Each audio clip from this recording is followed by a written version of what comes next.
Now then, welcome to the Garage of Delights. Only going to be doing a bit of an easy task today. I was going to say it's going to be a short video, but I paused because I don't know whether that's going to be right or not. Might end up being a long one. Anyway, what I'm here for is my tube has arrived. I've got a fancy tube here, look, from Tim, Top Banana Timsky. And so I'm going to be, I'll turn the camera around and I'll tell you what's going on. Look at the bench, it's gone right messy again since a big job broke out at the pumpkin house again. So you'll see here, I'm at the pumpkin house, look. And the pumpkin house, you'll see that bit of a roof up there. I did that last year. And I've come for the other side. All the stuff's rambles everywhere. So we've got here a tube from Tim. Right. It comes all very well wrapped, does this thing from Tim. And you just have to, I guess it's these bits here on the end, I suppose they're just to protect the ends. The ends of the light have got little clips on them that you fasten into the back of the trim. And so these little bits here poke out sort of precariously, if you see what I mean. And well, you will see what I mean in a minute when I undo it. So these little chaps here, look, they're very tiny and they're kind of a bit fragile, I suppose, if they're in a tube. That's why it comes in fancy tube. But anyway, so here you are, look, this is the light. A nice 3D printed affair and the curved back, look, so it fits and molds into the thing. And then on the end you've got these clips here which slide into the existing footings, the existing trim. And then you've got a bit of an attachment which apparently you fiddle down into the hardware, into the trim in the back of the Land Rover, and then fasten this into the light unit that's in the back. So let's get on with that. Right, hopefully with two cameras and my head out of the way, you'll be able to see what we are up to here, but I don't know whether that's true. Now I've got these hooks that I've put up here, look, that give me a little extra visibility and what have you. And I think we might need a few tools.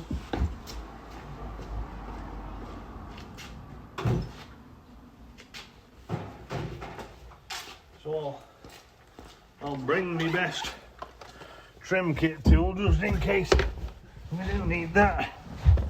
And then we'll see how we go. Right, now this affair, if you watch Simon's video, Simon says, if you watch this video, Simon says you sort of just prise this down and there's a little bit of a thing in here that you sort of have to clip it on, if that makes sense. And you can see it if you get it in, but you just poke this chap in here, I guess like this, and these two little slots, you can see I pointed these out before, these two little slots, they kind of fit in the end here just to secure it in place, if that makes sense. Well, that's me. Car's just decided to switch itself off. So we pop that in here like that, and then that one up there like that. And Simon says you push up here a little bit and clip it in. And then it makes an audible click, he said. So I don't know that I'm getting an audible clicker, any kind of other click. Maybe mine's not clicking, but oh, there you go, that's an audible click. This one doesn't appear to be clicking. So how does that work? There we go, audible click, and then it slides into place. Well done, Tim. We'll talk about this after that, haven't we? Right, and then we slide this affair sort of an angle this, so it goes down here, I suppose, and then just feed the cable through here out that way. I'm going to use a tool, pokey tool, instead of hurting my fingers.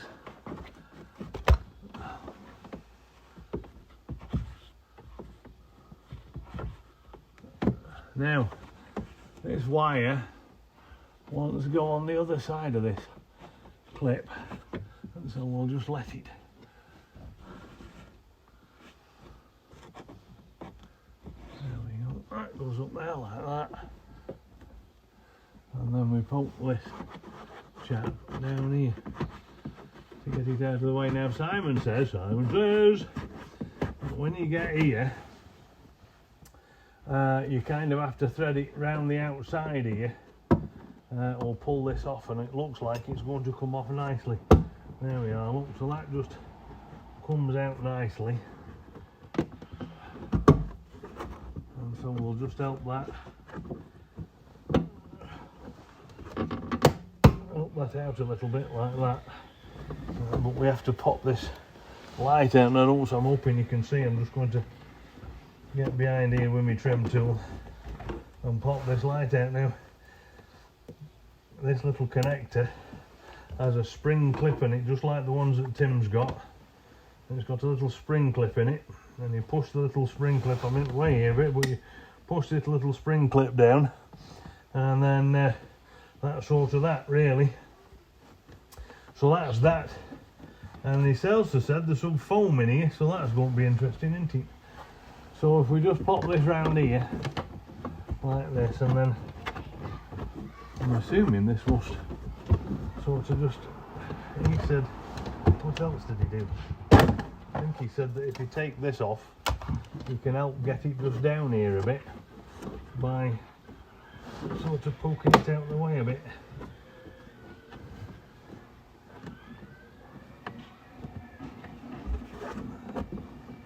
Now that may very well be the case.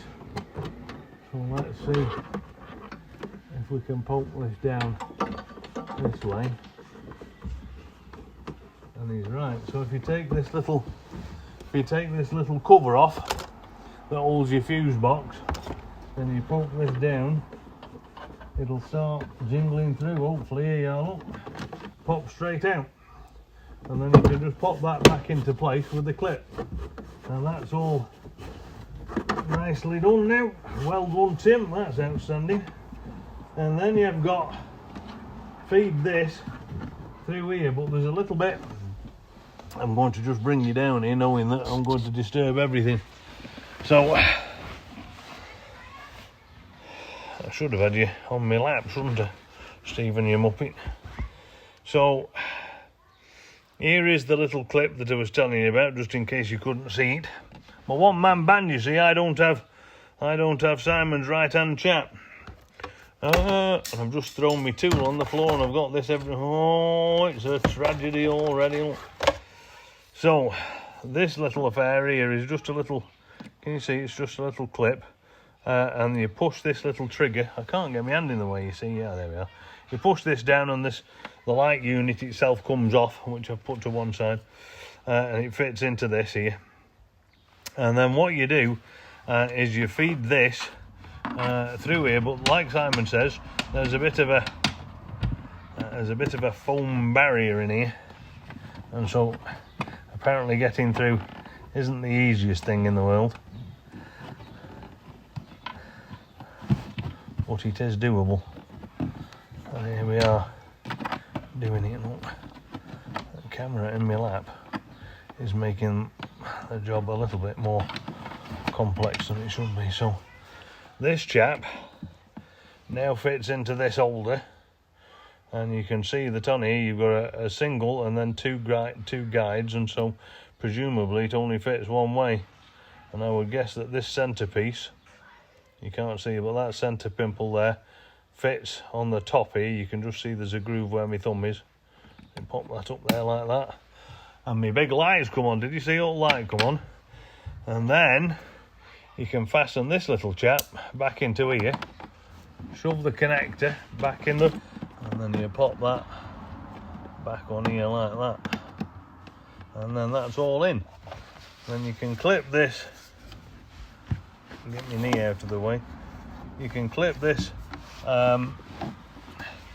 piece back in here. I've never had this out, so I don't actually know it.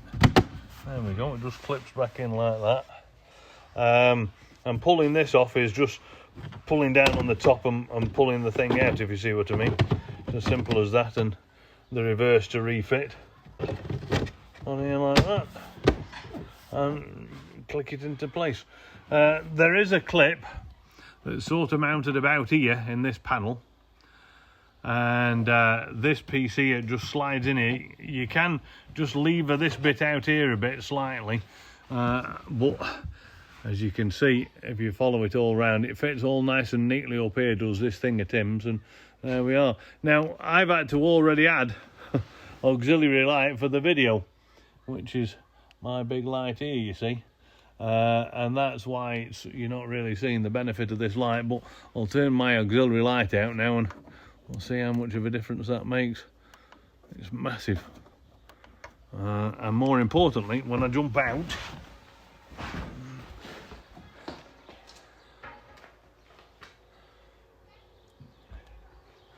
you can see how much light it gives in here now. I know we're outside, but that's a considerable improvement. And now we've got great lighting in the boot from above. There you are. Well done, Tim.